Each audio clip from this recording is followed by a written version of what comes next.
स्वागत है आप सभी का आज फिर से दुबे सर के इस क्लास में।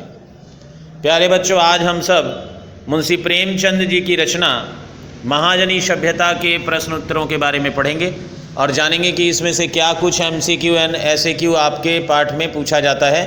तो चलिए शुरू करते हैं बिना समय गंवाए हम लोग अपना क्लास।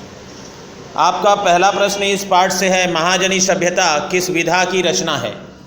तो इसका उत्तर है कहानी, कविता, नाटक या निबंध। तो आप उत्तर देंगे चौथा, निबंध। महाजनी सभ्यता निबंध विधा की रचना है। दूसरा प्रश्न है, महाजनी सभ्यता में सारे कामों की गरज क्या होती है? उत्तर समाज सेवा, पैसा, देश सेवा या ज्ञानार्जन। तो आप उत्तर देंगे पैसा। अगला प्रश्न है, अखबार किनका राग अलापते हैं? राजनेताओं का, पैसे वालों का, गरीबों का या घोटालों का? तो उत्तर होगा पैसे वालों का। आज समय का सबसे बड़ा सदुपयोग क्या है? पैसा कमाना, समाज सेवा करना, विद्यार्जन करना या जीवन निर्माण करना? तो आप उत्तर देंगे पहला, पैसा कमाना। अगला प्रश्न है, समय धन है एक दुर्बल व्यक्ति का, एक असफल व्यक्ति का, एक सफल व्यक्ति का या फिर एक क्रूर व्यक्ति का? तो इसका उत्तर होगा तीसरा, एक सफल व्यक्ति का। अगला प्रश्न है, किस सभ्यता ने व्यक्ति स्वतंत्रता के पंजे, नाखून और दांत तोड़ दिए हैं? पूंजीवादी सभ्यता ने, महाजनी सभ्यता ने, पश्चिम से आने वाली नई सभ्यता ने या पूर्व से आने वाली सभ्यता ने? तो आप इसका उत्तर देंगे पश्चिम से आने वाली नई सभ्यता ने। अगला प्रश्न है, ईसाई मजहब का पौधा कहाँ होगा? यरूशलेम में, बेथलहम में, पैलेस्तीन में या चीन में? तो इसका उत्तर होगा पहला, यरूशलेम में। अगला प्रश्न है, बौद्ध धर्म ने कहाँ जन्म ग्रहण किया? श्रीलंका, पूर्व भारत, उत्तर भारत, इनमें से कोई नहीं? तो इसका उत्तर होगा तीसरा, उत्तर भारत। बिजनेस इज बिजनेस सिद्धांत वाली सभ्यता में किसके लिए गुंजाइश नहीं है? भावुकता के लिए, मनुष्यता के लिए, नम्रता या फिर मित्रता के लिए? तो इसका उत्तर होगा पहला, भावुकता के लिए।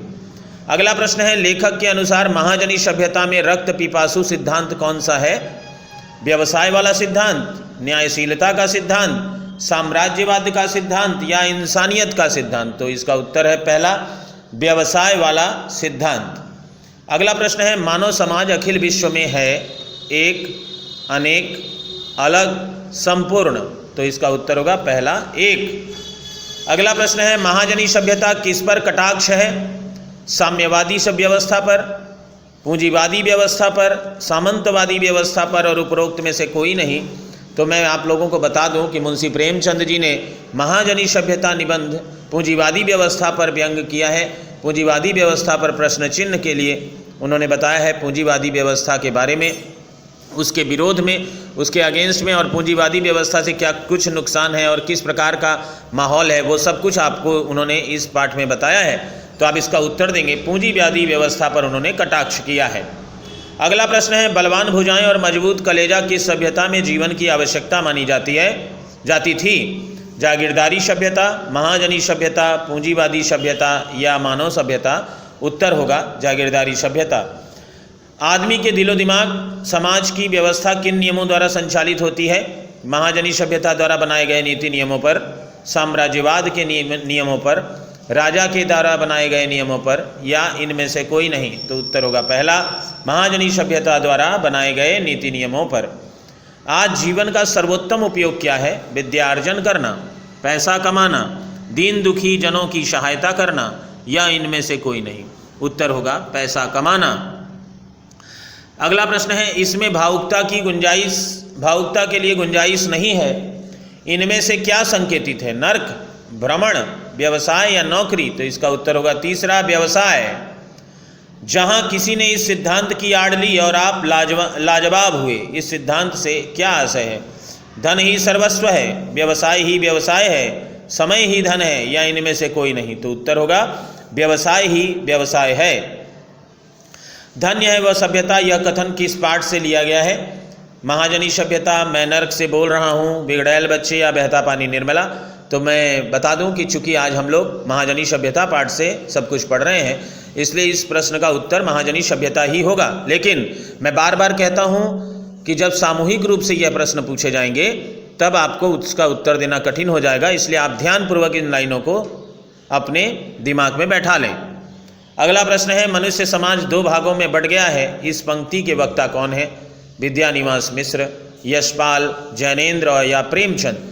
तो चूंकि महाजनी सभ्यता से सब कुछ हम लोग डिस्कस कर रहे हैं, तो जिसके रचनाकार मुंशी प्रेमचंद जी हैं, तो यहाँ उत्तर भी प्रेमचंद होगा।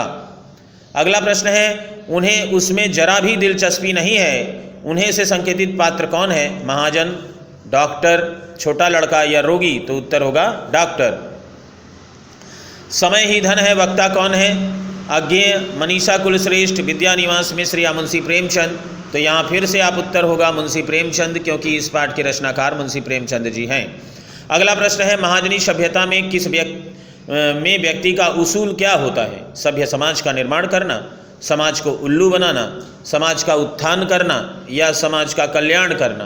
तो इसका उत्तर होगा समाज को उल्लू बनाना। मनुष्यता और मित्रता को शेष कर डालता है महाजनी सभ्यता, पूंजीवादी सभ्यता, जागीरदारी सभ्यता या नई सभ्यता।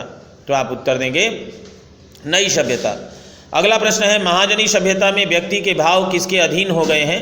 धन लाभ के, यश लाभ के, परोपकार के या अध्यात्म की प्राप्ति के। तो इसका उत्तर होगा धन लाभ के। नई सभ्यता के अनुसार पतितम प्राणी कौन है? जो पूजा नहीं करता, जो जाना नहीं जाता, जो व्यापार नहीं करता या जो मेहनत नहीं करता। तो इसका उत्तर होगा जो मेहनत नहीं करता, क्योंकि नई सभ्यता के अनुसार पतितम प्राणी उसे ही माना जाता है। तो इस प्रकार आज मैंने आप लोगों को महाजनी सभ्यता के 25 प्रश्नों का उत्तर दिया। चूँकि यह पाठ बहुत बड़ा है और इसमें MCQ और ऐसे क्यू की संख्या जो है बहुत ज़्यादा है, इसलिए आपको मैं बता दूं कि यह सीरीज़ आपको 2 वीडियोज़ के माध्यम से मिलेगा। पूरा पाठ 2 वीडियो में मिलेगा। तो इसलिए मैंने पहले वीडियो में मात्र 25 क्वेश्चन दिया है और बचे हुए प्रश्न उत्तर आपको अगले वीडियो में मिलेंगे। उन्हें भी आप ज़रूर देखें। मुझे पूरा विश्वास है कि इससे आपको बहुत ही लाभ होगा और आपको अत्यधिक नंबर प्राप्त होंगे। तो चलिए मिलते हैं फिर नेक्स्ट वीडियो में। तब तक के लिए बहुत बहुत धन्यवाद। Best of luck to all of you. Thank you.